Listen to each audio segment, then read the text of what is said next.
Time for the 5 facts. Let's get into them. Number 1. Michael Jordan's 6 rings weigh more than Tom Brady's. Tom Brady or Michael Jordan both have 6 rings in their own respective sports. Pretty close conversation, right? Wrong. Let's equivalent a 7-game NBA Finals series to a 4-quarter Super Bowl. Michael Jordan never needed a Game 7 in the NBA Finals. In other words, there were always definitive wins. The championship was wrapped up early. Tom Brady, on the other hand, his first 3 were on last-second field goals. His 4th, the Marshawn Lynch Seattle blunder with seconds to go. His 5th went to overtime, although it was an all-time great comeback. His 6th, sure, we'll give that one to him against the Goff-led Rams. Quite different from Jordan, huh? And I'm not even considering Brady's 3 losses. Think it's close? Think again. Number 2. Russell Westbrook is not a top 5 point guard. Here, I'll put the list out right now with the reason why each one is superior.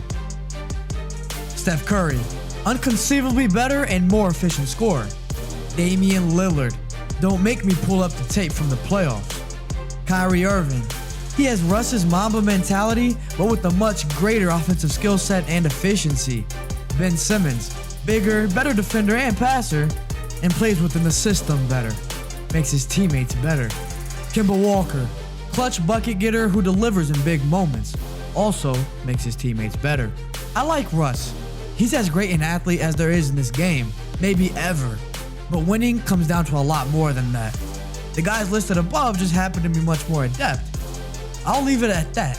But even that old dude in OKC that replaced Russ, yeah, I'll probably take him too. Maybe that young cat in Memphis as well. Number 3. The Jets should trade Jamal Adams. There are few teams in the NFL that could use a resurgence more than the Jets.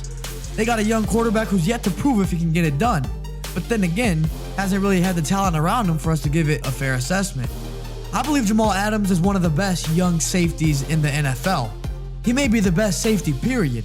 But since when has solely a safety been a difference maker on a team? Much less a disgruntled one. Ed Reed, Troy Polamalu, and Earl Thomas, those guys were on all-time great defenses that won Super Bowls. The Jets, who ranked 17th in takeaways, 16th in points against, and 26th in yards allowed last year, are far from that. Jamal wants to leave? Find a suitor. It'll ultimately allow the Jets to better equip a cast around who they think is the future, Sam Darnold.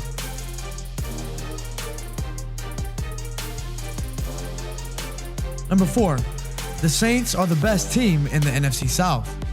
It's been a pretty good offseason for the Buccaneers, mainly upgrading to Tom Brady from Jameis Winston, adding Rob Gronkowski, and adding a surefire starter in the NFL draft in Tristan Wirfs.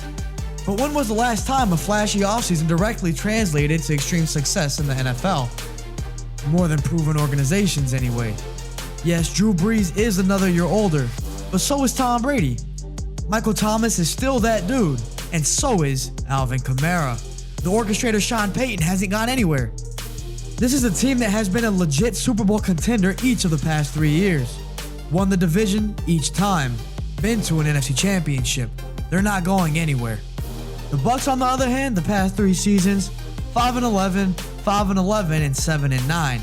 Sure, they'll be better this year, but pump the brakes on crowning them NFC South champions already. Number 5. Lamar Jackson and Hollywood Brown are a long way from a top quarterback-wide receiver duo. Willie Snead set some lofty expectations for the young, flashy duo in Baltimore. He said, "You can definitely compare them to Jerry Rice and Joe Montana or some of the other crazy combinations, quarterback-receiver duos. I think these two are going to set their own mark in history. Lamar and Hollywood are 2 players that go solely by their first name. That says they're Showtime in itself. But Montana and Rice, you better slow down. Matt Ryan and Julio Jones are still doing their thing. So are Drew Brees and Michael Thomas, Kirk Cousins and Adam Thielen, Patrick Mahomes and Tyreek Hill, Aaron Rodgers and Devontae Adams, Dak Prescott and Amari Cooper, and some would even say Matt Stafford and Kenny Golladay. How about the ones we haven't even seen yet, like Kyler Murray and DeAndre Hopkins? Tom Brady and Chris Godwin, or Mike Evans.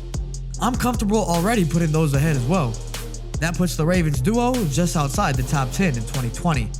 Let's stray away from all-time talk.